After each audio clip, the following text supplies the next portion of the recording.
बिस्मिल्लाहिर्रहमानिर्रहीम, अस्सलाम वालेकुम नाज़रीन। मैं हूं कंबर ज़ैदी। पाकिस्तान के लिए आज एक गैर मामूली दिन है क्योंकि इसमें गैर मामूली एक्टिविटीज हो रही हैं। डीजीआईएसआई की जानिब से प्रेस कॉन्फ्रेंस एक बहुत बड़ा कदम है। मैंने अपने सहाफती कैरियर में कभी भी डीजीआईएसआई की प्रेस कॉन्फ्रेंस नहीं देखी। डीजीआईएसआई ने अपने असूल तोड़कर ये प्रेस कॉन्फ्रेंस क्यों की है, अवाम के सामने क्यों आए हैं, बहुत सारे राजों से पर्दा उठाया गया है। ये राज कौन से हैं, इस वीलॉग में हम कवर करने वाले हैं। मैं आपको बता रहा हूं, ये गाड़ी मैंने स्पेशली रोकी है क्योंकि आप तक हकाइक पहुंचाए जाएं और बताया जाए कि ये कितना इंपॉर्टेंट है राइट नाउ। ये जो प्रेस कॉन्फ्रेंस की गई है, इसमें जो बातें की गई हैं, खसूसन सलमान इकबाल जो ARY के CEO हैं, उनके हवाले से, अरशद शरीफ कत्ल केस के हवाले से, खान साहब की मुलाकातों के हवाले से, मिलिट्री, और जो एक बयानिया बनाया जा रहा है कि सब मामले में अरशद शरीफ के कत्ल में फौज इन्वॉल्व है, इस हवाले से तमाम चीजें बहुत ज्यादा हद तक क्लियर हो गई हैं। और ये मैं क्लैरिटी के साथ आपको बता रहा हूं कि जिन राजों से पर्दा उठाया गया है वो बड़े इंपॉर्टेंट है आपके लिए जानना। लिहाजा अगर आपने मेरे चैनल को सब्सक्राइब नहीं किया हुआ तो सब्सक्राइब कर लें, बेल का आइकन जरूर दबाएं और फेसबुक पेज को फॉलो जरूर करें। हम आगाज करेंगे डीजीआईएसआई की और डीजीआईएसपीआर की गैर मामूली प्रेस कॉन्फ्रेंस जो हुई है अरशद शरीफ के जनाजे से पहले। इस प्रेस कॉन्फ्रेंस का मैसेज क्या था? इस प्रेस कॉन्फ्रेंस का मैसेज सबसे पहले मैं आपको बता देता हूं और फिर वेरी क्विकली उन राजों की तरफ आएंगे जिनसे पर्दा उठाया गया। इस प्रेस कॉन्फ्रेंस का मैसेज एक था कि जो प्रोपोगेंडा फैलाया जा रहा है, जो कि मिस इन्फॉर्मेशन दी जा रही है और जो कि झूठ फैलाया जा रहा है, उसको काउंटर करना। डीजीआईएसआई ने कहा कि मैंने खुद रूल बनाए थे और खुद रूल ये बनाए थे, आपको पता है, इससे कबल इवन कोर कमांडर कॉन्फ्रेंस हो, नेशनल सिक्योरिटी काउंसिल की कोई मीटिंग हो, या फिर फौज की कहीं आपस में इंटरनल कोई उनकी अपेयरेंस हो, मीटिंग हो, तो डीजीआईएसआई की फोटो के हवाले से भी मीडिया को ये कहा गया था कि उनकी तस्वीर नहीं आनी चाहिए। और इदारे के अंदर डीजी यानी आईएसपीआर में भी बताया गया था कि DG ISI Nadeem Anjum, lieutenant general Nadeem Anjum साहब जो हैं वो मंजर आम पर नहीं जाएंगे। तो इस हवाले से नदीम अंजुम साहब ने अपना ही रूल आज ब्रेक किया और बाकायदा प्रेस कॉन्फ्रेंस में सहाफियों के सवालों के जवाब दिए हैं। ये एक गैर मामूली कदम है और उन्होंने कहा है कि ये मजबूर इस वजह से हुए हैं क्योंकि जो प्रोपोगेंडा फैलाया जा रहा है, जो झूठ बोला जा रहा है, जो फेक इंफॉर्मेशन आ रही है, मैं ये समझता हूं कि मैं अपनी जात के लिए नहीं, मैं अपने इदारे के लिए, उन फौजी जवानों के लिए जिसने इस मुल्क में कुर्बानियां दी हैं, उनके लिए सामने आया हूं और आप तक हकाइक रखूंगा। उन्होंने फिर एक एक करके बताना शुरू किया सीक्वेंस, लेकिन इससे पहले डीजीआईएसपीआर जो है वो सलमान इकबाल की के हवाले से, अरशद शरीफ की शहादत के हवाले से 3-4 हकाइक रख चुके हैं। वो सवालात बड़े पर्टिनेंट हैं और उनके जवाबात भी बड़े मानी खेज होंगे। वो सवाल जो डीजीआईएसपीआर ने रखे हैं वो मैं आपको बता देता हूं कि पहली कॉल किसको गई है, जो खुर्रम अहमद है, वकार अहमद है, इनका क्या ताल्लुक है? जो खुर्रम अहमद हैं वो अरशद शरीफ की गाड़ी ड्राइव कर रहे थे। वकार अहमद जो उनके भाई हैं, उनको, उनका जो शूटिंग क्लब था, अरशद साहब वहां पे क्यों मौजूद थे, अरशद साहब को किसने फोर्स किया वो वहां जाने पर? उन्होंने कहा कि इसके जवाब मालूम होंगे, हमारे पास इंफॉर्मेशन है, तो आपको पता लग जाएगा कि असल में इस कत्ल में कौन मुलव्विस है। जो इदारे की जानिब उंगलियां उठाई जा रही हैं वो सरासर गलत है और झूठ इतना सर चढ़ के बोल रहा है कि हम मजबूर हो गए कि आपको आके हकीकत बताई जाए। और हकीकत क्या है? 4 लोगों के नाम लिए हैं। वो 4 लोग कौन से हैं? उन 4 लोगों में सबसे पहले सलमान इकबाल हैं जो कि ARY के मालिक हैं। दूसरे अम्माद यूसुफ हैं। अम्माद यूसुफ साहब director, head director current affairs और डायरेक्टर न्यूज रहे हैं ARY में। तीसरे वकार अहमद है, वकार अहमद का शूटिंग क्लब है। चौथे खुर्रम अहमद है, खुर्रम अहमद अरशद साहब की गाड़ी ड्राइव कर रहे थे। इन चारों का आपस में क्या लिंक है? इन चारों की आपस में क्या कम्युनिकेशन हुई है? इस हवाले से बताया गया है। आगे चल के आपको इसकी तफसीलात बताता हूँ। मेरा वीलॉग मौजूद है वकार अहमद और खुर्रम अहमद के हवाले से। मैंने कल आपको डिटेल स्टोरी करके बताई है कि ये लोग कौन थे और इनका क्या ताल्लुक है अरशद शरीफ कत्ल केस से। वो आप मेरी स्टोरी देख सकते हैं। आगे चल के बात हुई है कि सलमान जो इकबाल हैं, जो ARY के चीफ हैं, उनको वापस बुलाया जाना चाहिए। वो बाहर के मुल्क हैं, आपको पता है कनाडा में है राइट नाउ। वो उनको वापस बुलाया जाना चाहिए और उन्हें इस कत्ल की तफ्तीश में जो है शामिल करना चाहिए। ये डीजीआईएसपीआर कह रहे हैं और बाकायदा तौर पर डीजीआईएसपीआर की जानिब से हुकूमत से रिक्वेस्ट की गई है कि उनको वापस बुला के कत्ल की तहकीकात में उनको शामिल किया जाए। एक बहुत बड़ी चीज है और ये बहुत आप कहते हैं जो डिटेल्स अवाम के सामने नहीं आती हैं वो डिटेल्स ला के रखी गई हैं ताकि इदारे पर किसी तरह से जो इल्जामात लगाए जा रहे हैं, इदारे के हवाले से प्रोपोगेंडा फैलाया जा रहा है, उसका जवाब दे सके। उन्होंने कहा कि झूठ ही इतना बोला जा रहा है कि हम मजबूर हो गए। दूसरी बात, खान साहब से मुलाकातों के हवाले से जो बात की गई, डीजीआईएसआई ने खुलकर राजों से पर्दा उठाया। डीजीआईएसआई ने क्या कहा? डीजीआईएसआई ने कहा कि देखें, खान साहब ने रात की तारीकी में मुलाकातें करते हैं और सुबह उठ के उसी फौजी की आदत के खिलाफ जो है वो इल्जाम लगाते हैं कि ये गद्दार हैं। कोई भी 62 साल की नौकरी करके गले में ये तोक डाल के नहीं जा सकता कि वो गद्दार है।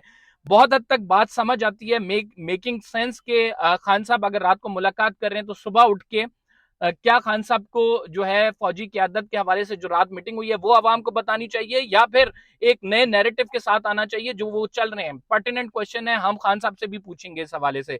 दूसरी चीज उन्होंने कहा है कि इदारे ने फैसला कर लिया कि वो अब पॉलिटिक्स में नहीं आएगा। ये 15 से 20 साल तक आइंदा आने वाली जो क़यादत है उसने मिल बैठकर फैसला किया है कि ये पॉलिटिक्स में नहीं आएंगे, और ये किसी एक बंदे का फैसला नहीं है। और खान साहब हमसे कह रहे थे कि आप पॉलिटिक्स में मैडलिंग करें, यानी खान साहब के लिए असिस्टेंस प्रोवाइड करें ताकि खान साहब अपने मुखालिफिन के खिलाफ फतह हासिल कर सके। उन्होंने कहा कि हम अपने आईनी रोल पर स्टिक हैं। आईनी रोल क्या है? आईनी रोल ये है कि आपने पॉलिटिक्स में हिस्सा नहीं लेना, आपने किसी भी मुल्क में पॉलिटिकल सरगर्मी का हिस्सा नहीं बनना। अच्छा जी, और किस राज से पर्दा उठाया गया? उन्होंने कहा कि ऐवान सदर में आरिफ अलवी की एक कोशिश थी और इसमें मुलाकात आर्मी चीफ से हुई थी इमरान खान साहब की, लेकिन उसमें कोई पॉजिटिव डेवलपमेंट नहीं हुई है, वो बेनतीजा रही है। साथ में उन्होंने ये भी कहा कि हमारा किसी जात के हवाले से, किसी के भी तासुब के हवाले से, मतलब हम किसी पार्टी, किसी की जात पे तासुब नहीं रखते, हम सिर्फ मुल्क के पाकिस्तान का देखते हैं।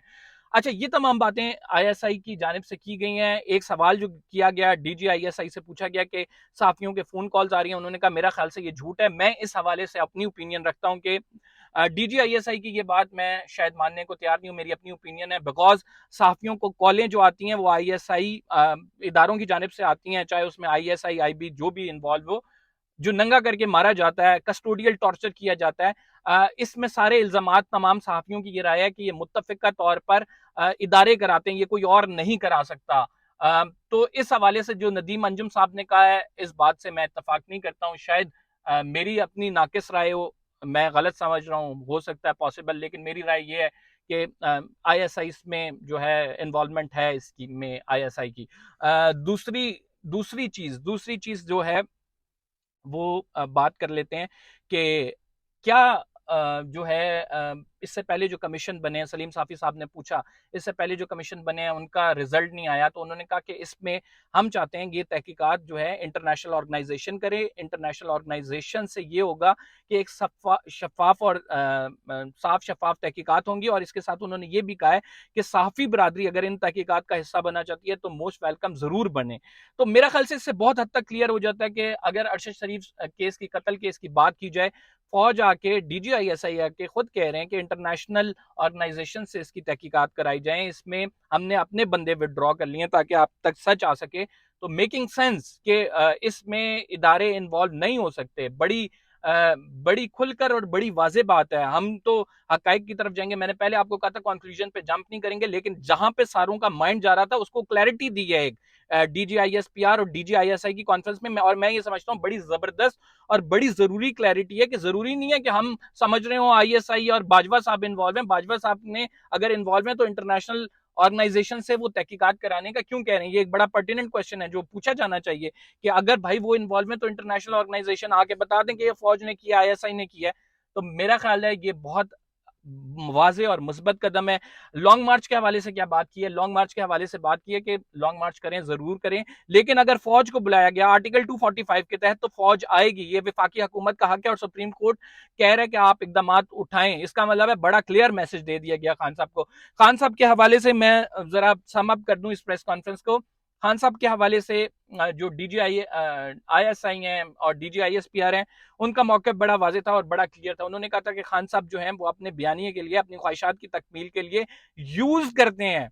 यूज़ मतलब इन अ सेंस के एक बंदा बगैर नाम लिए कहा है उन्होंने, कहा नहीं है, एक सियासी लीडर जो है ना उसकी जानिब से मैनिपुलेशन की जाती है। मैनिपुलेशन किस तरह से की जाती है कि बात कुछ होती है लेकिन अवाम तक सच नहीं पहुंचाया जाता। रात को मुलाकातें होती हैं लेकिन सुबह उठ के अवाम को कुछ और बताया जाता है।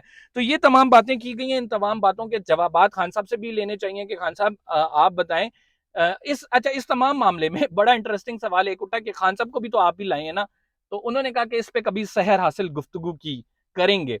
अच्छा जी, इन्होंने फिर उसके बाद कहा कि इदारा आपने, हम चैलेंज करते हैं कि आप किसी भी जो बाय पोल्स हुए हैं, जब से हमने डिसीजन लिया है उसके रिजल्ट्स को देख लें, कोई मैनिपुलेशन नहीं मिलेगी। Being a journalist, I am pretty much sure that इसमें आईएसआई और फौज बिल्कुल दुरुस्त है। किसी एक जगह पे भी धांधली की, खुद खान साहब ये कहते हैं कि बड़े शफाफ इलेक्शन हुए हैं, और किसी एक जगह जो है जैसे कराची में NA-237 से कुछ डिटेल्स आई थी, हिदायत आई थी, लेकिन उसमें फौज इन्वॉल्व नहीं थी, उसमें आईएसआई इन्वॉल्व नहीं थी। उन्होंने कहा हम दावा करते हैं कि आप बताएं किसी भी एक इलेक्शन में हमने धांधली का कहा हो। तो ये सारी इंपॉर्टेंट बातें की गई हैं और इतनी इंपॉर्टेंट और बड़ी प्रेस कॉन्फ्रेंस की गई है। और राइट नाउ जो तासुर जा रहा था कि इसमें आईएसआई इन्वॉल्व है, तो एक उन्होंने बड़ी क्लैरिटी के साथ बात की कि अगर आईएसआई चाहती कि वो ना जाए मुल्क से, तो अरशद साहब नहीं जा सकते थे। और ये भी बड़ी दुरुस्त बात है कि अगर आईएसआई चाहती नहीं जा सकते। उन्होंने कहा कि राब्ता एस्टैब्लिश जो हो रहा है ना, राब्ता एस्टैब्लिश किस तरह हो रहा है, अरशद साहब को किसने फोर्स किया बाहर जाने के लिए, फिर यूएई से किसने फोर्स किया कि वो कीनिया जाए, और दूसरा किसने कहा कि लंदन में उनसे मुलाकात हुई है, वो तो लंदन में गए ही नहीं है। तो मामला उठ रहा है सलमान इकबाल की तरफ। सलमान इकबाल को वो कह रहे हैं कि आएं और तहकीकात का जवाब देना चाहिए। सलमान इकबाल इस हवाले से खुद भी प्रेस कॉन्फ्रेंस करके बता सकते हैं हकाइक क्या है। अलबत्ता जो फिंगर्स पॉइंट की जा रही हैं वो एआरवाई इंतजामिया की जानिब पॉइंट की जा रही हैं। और is this a part of great conspiracy, greater game? मैं इस हवाले से कुछ नहीं कह सकता, क्योंकि इस मुल्क में कुछ भी हो सकता है। और इस मुल्क में सहाफ़ी को जिस तरह से बेदर्दी के साथ मारा जा सकता है, तो इस मुल्क में हम किसी चीज़ के रवादार नहीं हैं। यहाँ पे पावर पॉलिटिक्स, पावर डायनामिक्स ऐसे हैं कि कोई बईद नहीं है कि कोई भी चीज़, कोई भी कंस्पिरेसी हो। फैसल वाडा के हवाले से सवाल किया गया, बड़ा इंपॉर्टेंट सवाल है फैसल वाडा के हवाले से। क्या सवाल है? फैसल वाडा ने कहा, शाहिद मैतला साहब ने किया, उन्होंने कहा कि क्या इदारे में कोई इंटरनल रिफ्ट भी है? फैसल वाडा कह रहे हैं पिछली इंतजामिया को कि पिछली इंतजामिया के कुछ लोग मिले हुए थे, उन्होंने कहा कि हम इस बारे में कमेंट नहीं करेंगे। और इस पे डीजीआईएसआई और डीजीआईएसपीआर दोनों ने आपस में बात की कि किसे ये जवाब देना चाहिए, क्योंकि ये जवाब था जनरल फैज और उनकी इंतजामिया से रिलेटेड। एक तासुर जो पाया जा रहा है कि जो रिफ्ट है आपस में, रिफ्ट क्या मतलब, मैं आपको रिफ्ट का मायने समझा देता हूँ। जैसे हर कोई, किसी की ख्वाहिश होती है कि उसने चीफ ऑफ आर्मी स्टाफ लगना है। एक फौजी जब छोटी एज से आता है तो वो एक दिन गिन रहा होता है कि मैं कब चीफ ऑफ आर्मी स्टाफ लगूंगा। तो उन्होंने कहा और इस चीफ ऑफ आर्मी स्टाफ के लिए मुख्तलिफ गेम्स प्ले होती हैं माजी में। माजी इसका मेरी ओपिनियन है, माजी इसमें देखा जा सकता है आप माजी में कि किसने किस तरह से किस पर वार किए, किस तरह से गेम्स हुई, किस तरह से पावर पॉलिटिक्स के लिए प्ले किया गया, किस तरह से लॉबिंग की गई। तो अब जो ये बात सामने आई है, इससे एक तासुर आ रहा है। एक तासुर ये है कि क्या पता कुछ ऐसी गेम्स प्ले की गई हों, क्या पता कुछ लोगों ने खान साहब को यूज किया हो, और क्या पता कि ये एक बड़ी कॉन्स्पिरेसी का हिस्सा हो। तो लेकिन हमारे पास चूंकि इंफॉर्मेशन नहीं है, ये मेरी अपनी ओपिनियन है, हम इस हवाले से कुछ नहीं कह सकते। मैं आपको कहूँ कि ये मैं इंफॉर्मेशन दे रहा हूँ कि जी फलां साहब इन्वॉल्व हैं, फलां फौजी जनरल, तो ये बिल्कुल गलत होगा। हमें सच्चाई के साथ हकाइक आप तक रखने हैं, कोई दूसरी बात नहीं करना। अलबत्ता जो मामलात हो रहे हैं, जिस तरह फैसल वाडा ने की है, ये गैर मामूली मामलात हैं। अरशद साहब के जनाजे के बाद हम इस पे मजीद भी बात करेंगे। फिलहाल के लिए इतना ही। कंबर जैदी को इजाज़त दीजिए, इंशाल्लाह अगले व्लॉग में आपसे मुलाकात होती है। जो हकाइक थे हमने आपके सामने रखने की कोशिश की। खान साहब लॉन्ग मार्च लेके आए, उनका जमहूरी हक है। मैं अभी भी समझता हूँ कि खान साहब की पॉलिटिक्स, खान साहब की बातें जो आवाम को अट्रैक्ट कर रही हैं, और वो बहुत हद तक ठीक है, लेकिन खान साहब को इन चीज़ों के जवाब ज़रूर देने होंगे कि सर अगर इन मुलाकातों की बात हो रही है। और एक और इम्पॉर्टेंट चीज़ जो मैं भूल गया, खान साहब ने आर्मी चीफ को कहा, जो कमर जावेद बाजवा साहब हैं, उन्हें कहा कि आपको हम ताहयात आर्मी चीफ लगा देते हैं, और आप इसके बदले ज़ाहिर बात है उनकी मदद करें। आर्मी चीफ ने ये ऑफर रिजेक्ट कर दी। ये कहा गया है डीजीआईएसपीआर और डीजीआईएसआई की जानिब से।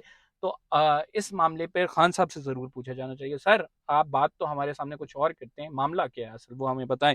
कंबर जैदी को इजाज़त दीजिए, इंशाल्लाह अगले व्लॉग में आपसे मुलाकात होती है। फिलहाल के लिए इतना ही। अल्लाह हाफ़िज़।